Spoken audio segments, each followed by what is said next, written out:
Hi hello నమస్తే all welcome to our channel. మీకు తెలుసా, దిస్ ఈజ్ నాగ్ సతీష్.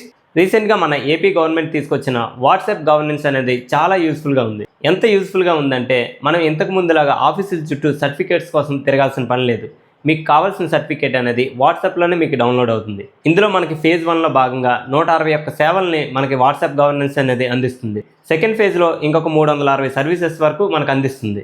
దీని ద్వారా ఈ సర్వీసెస్ అనేవి మనం ఎంత ఈజీగా పొందొచ్చు, ఎలా అప్లై చేసుకోవాలనే విషయాన్ని మీకు ఎగ్జాంపుల్గా ఒక ఓబీసీ సర్టిఫికేట్ ఎలా అప్లై చేసి పొందాలనేది మీకు ఇక్కడ చూపిస్తున్నా.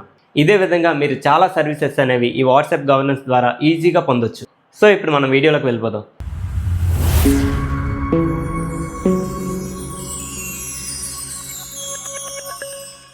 ఎవరైనా సరే వాట్సాప్ గవర్నెన్స్ ద్వారా సర్టిఫికేట్స్ పొందాలనుకుంటే ఇక్కడ కనిపిస్తుంది కదా స్క్రీన్ మీద, ఈ నెంబర్ని ముందుగా సేవ్ చేసుకోవాలి. ఈ విధంగా సేవ్ చేసుకున్న తర్వాత వాట్సాప్లోకి వెళ్ళి హాయ్ అని టెక్స్ట్ మెసేజ్ టైప్ చేసి సెండ్ చేస్తే మనకి ఒక రిప్లై వస్తుంది. ఇన్ కేస్ సర్వర్ కానీ బిజీగా ఉంటే కాసేపు టైం పడుతుంది, ఆ తర్వాత రిప్లై వస్తుంది. ఆ రిప్లై ఎలా వస్తుందంటే మన మిత్ర వాట్సాప్ గవర్నెన్స్ అని మనకి ఇక్కడ స్క్రీన్లో చూపించిన విధంగా వస్తుంది. ఇప్పుడు అలా కిందకి వెళ్తే ఇక్కడ సేవను ఎంచుకోండి అనే ఒక ఆప్షన్ ఉంటుంది. దాని మీద క్లిక్ చేయండి. అప్పుడు మళ్ళీ ఇంకొక ఆప్షన్ వస్తుంది, ఒక సేవను ఎంచుకోండి అనేసి ఒక డ్రాప్ డౌన్ లిస్ట్ వస్తుంది. ఇందులో మనకి డిఫరెంట్ సర్వీసెస్ ఉంటాయి. అందులో విద్యా సేవలు, దేవాలయ బుకింగ్ సేవలు, ఫిర్యాదు పరిష్కరణ సేవలు, ఏపీఎస్ఆర్టీసీ, ఎనర్జీ, అదేవిధంగా సిడిఎంఏ, అలాగే రెవెన్యూ సేవలు, ఆరోగ్య కార్డు సేవలు, ఇంకా పోలీస్ శాఖ సేవలు కూడా ఉంటాయి. మనకి ఇక్కడ కావాల్సింది ఏంటంటే క్యాస్ట్ కానీ, ఇన్కమ్ కానీ, ఓబీసీ సర్టిఫికేట్స్ కానీ ఇవన్నీ కూడా రెవెన్యూ సంబంధించింది కాబట్టి రెవెన్యూ సేవలు అనేది మనం సెలెక్ట్ చేసుకుంటాం. ఈ రెవెన్యూ సేవలను సెలెక్ట్ చేసుకొని కన్ఫర్మ్ చేసామనుకోండి, అప్పుడు మళ్ళీ మనకు ఒక రిప్లై వస్తుంది, సేవలను అన్వేషించండి అని. దాని మీద క్లిక్ చేసినట్లయితే మళ్ళీ మనకి డిఫరెంట్ ఆప్షన్స్ కనిపిస్తాయి.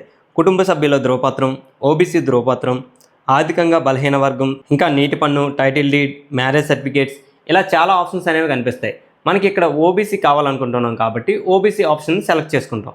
ఇక్కడ ఓబీసీ ఆప్షన్ సెలెక్ట్ చేసుకున్నాక మీరు మీ యొక్క ఆధార్ అనేది ఎంటర్ చేయాలి. ఈ విధంగా ఆధార్ ఎంటర్ చేసిన తర్వాత కన్ఫర్మ్ చేయండి. అప్పుడు మీకు ఆధార్కి ఏ నెంబర్ అయితే లింక్ అయ్యి ఉందో ఆ నెంబర్కి ఒక ఓటీపీ వస్తుంది. ఆ ఓటీపీని మళ్ళీ ఇక్కడ ఎంటర్ చేసినట్లయితే ఎంటర్ చేసి మళ్ళీ మీరు కన్ఫర్మ్ చేయాలి.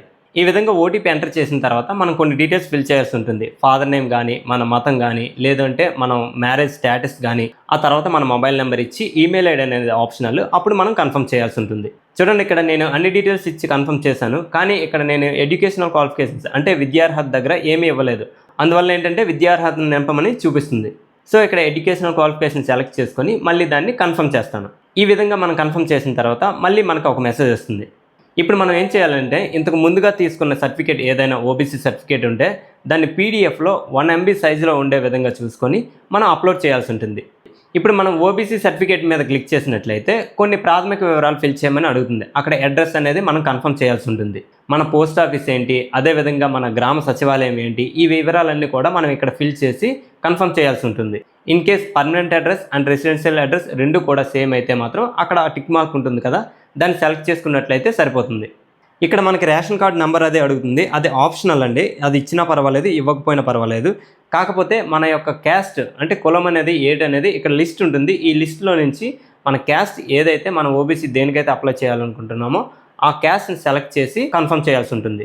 అదేవిధంగా ఇంతకుముందు మీరు గతంలో ఓబీసీ సర్టిఫికేట్ పొందారా లేదా అని అడుగుతుంది. ఇన్ కేస్ మీరు తీసుకున్నట్లయితే అవును అని, లేదు అంటే నో అని సెలెక్ట్ చేసుకోవాల్సి ఉంటుంది.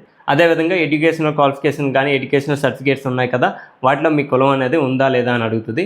అది లేదు అని సింపుల్గా సెలెక్ట్ చేయండి. నెక్స్ట్ ఏంటంటే ఈ ఓబీసీ సర్టిఫికేట్ యొక్క ముఖ్య ఉద్దేశం ఏంటని అడుగుతుంది. అది కేంద్ర ప్రభుత్వానికి సంబంధించిన నోటిఫికేషన్ కానీ, లేదంటే రాష్ట్ర ప్రభుత్వానికి సంబంధించిన నోటిఫికేషన్ కానీ అప్లై చేసుకున్నట్లయితే అది ఏదో ఒక ఆప్షన్ మీరు సెలెక్ట్ చేసుకుంటారు. ఆ తర్వాత మీ ఫ్యామిలీ యొక్క ఇన్కమ్ సెలెక్ట్ చేసుకొని, అదేవిధంగా మీకు నియర్ బై ఏదైతే సచివాలయం ఉందో, మీ విలేజ్ యొక్క గ్రామ సచివాలయం ఏదైతే ఉందో దాన్ని సెలెక్ట్ చేసుకోవాలి. ఈ విధంగా సెలెక్ట్ చేసిన తర్వాత దాన్ని మనం కన్ఫర్మ్ చేస్తాము. ఈ విధంగా కన్ఫర్మ్ చేసిన తర్వాత మళ్ళీ మనకు ఒక మెసేజ్ వస్తుంది. అప్పుడు మనం ఏం చేయాలంటే ముందుగా తీసుకున్న ఓబీసీ సర్టిఫికేట్ ఏదైనా పాతది ఉంటే దాన్ని పీడిఎఫ్లో స్కాన్ చేసుకొని 1 MB లోపల వచ్చే విధంగా స్కాన్ చేసుకొని ఆ సర్టిఫికేట్ని ఉంచుకోవాలి. అదేవిధంగా ఇన్కమ్కి సంబంధించిన ప్రూఫ్ అంటే రేషన్ కార్డు కానీ, లేదు అంటే పాతది ఏదైనా ఇన్కమ్ సర్టిఫికేట్ తీసుకున్నట్లయితే ఆ సర్టిఫికేట్ కానీ అది కూడా 1 MB లోపు వచ్చే విధంగా స్కాన్ చేసి పీడిఎఫ్ రూపంలో ఉంచుకోవాలి. ఈ సర్టిఫికేట్స్ అన్నీ కూడా మనం పీడిఎఫ్లో అప్లోడ్ చేసిన తర్వాత మళ్ళీ మనకి ఒక మెసేజ్ వస్తుంది. దీని ద్వారానే మనం అమౌంట్ అనేది పే చేయాల్సి ఉంటుంది. ఓబీసీ సర్టిఫికేట్స్ అయితే ఒక 50 రూపీస్ అనేది మనం పే చేయాల్సి ఉంటుంది. ఇక్కడ చెల్లింపు మీద క్లిక్ చేసినట్లయితే మనకి మళ్ళీ రివ్యూ అండ్ పే అనే ఒక మెసేజ్ వస్తుంది. దాని మీద మనం క్లిక్ చేసి మనం పేమెంట్ అనేది పే చేయాల్సి ఉంటుంది. అయితే ఈ పేమెంట్ అనేది మన మొబైల్లో ఉండే ఫోన్పే కానీ, గూగుల్ పే కానీ, లేదంటే పేటిఎం వాలెట్స్ నుంచి కానీ దేని నుంచి అయినా సరే మనం పే చేయవచ్చు. అయితే ఇది ఆటోమేటిక్గా మనకి ఫోన్పేకి కానీ, గూగుల్ పేకి కానీ అది రీడైరెక్ట్ అవుతుంది. అయితే ఈ విధంగా పేమెంట్ అనేది మనం పే చేసిన తర్వాత మనకు కావాల్సిన సర్టిఫికేట్ అనేది మన వాట్సాప్లోనే మనం డౌన్లోడ్ చేసుకోవచ్చు. అయితే ఈ సర్టిఫికేట్స్ మనకు ఒరిజినలా కాదా అని ఎలా తెలుస్తుందంటే, మనం వాట్సాప్ గవర్నెన్స్ ద్వారాగా పొందిన ఏ సర్టిఫికేట్ అయినా సరే మనకి ఒక క్యూఆర్ కోడ్తో వస్తుంది. ఈ క్యూఆర్ కోడ్ని స్కాన్ చేస్తే మనకి ఈ సర్టిఫికేట్ అనేది ఒరిజినలా ఫేకా అనేది ఈజీగా తెలిసిపోతుంది. సో ఇదే విధంగా క్యాస్ట్ కానీ, ఇన్కమ్ సర్టిఫికేట్స్ కానీ ఏవైనా సరే ఈజీగా పొందొచ్చు. అయితే ప్రెజెంట్ ఎలాంటి ఇబ్బంది లేదు కాబట్టి, ఎలాంటి సెక్యూరిటీ ఇష్యూస్ లేవు కాబట్టి ఈ వాట్సాప్ గవర్నెన్స్ ద్వారాగా మనకు కావాల్సిన సర్వీసెస్ అనేవి ఈజీగా పొందొచ్చు. సో ఫ్రెండ్స్, ఈ వాట్సాప్ గవర్నెన్స్ మీద మీకున్న అభిప్రాయం ఏంటి?